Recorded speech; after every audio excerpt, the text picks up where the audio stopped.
ഇച്ഛ, ആശ, അപേക്ഷ, ആകാംക്ഷ.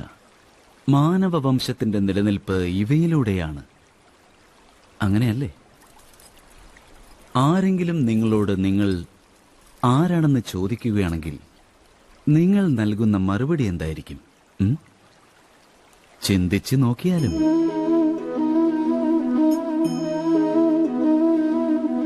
നിങ്ങളുടെ ആഗ്രഹങ്ങൾ തന്നെയാണ് നിങ്ങളുടെ ജീവിതത്തിന്റെ വ്യാഖ്യാനമെന്ന് അപ്പോൾ നിങ്ങൾക്ക് മനസ്സിലാകുന്നതാണ്. എന്തെങ്കിലും നേടുമ്പോഴുണ്ടാകുന്ന സന്തോഷവും അത് നഷ്ടപ്പെടുമ്പോഴുണ്ടാകുന്ന വ്യാകുലതയും അതുമാത്രമാണ് നിങ്ങൾ.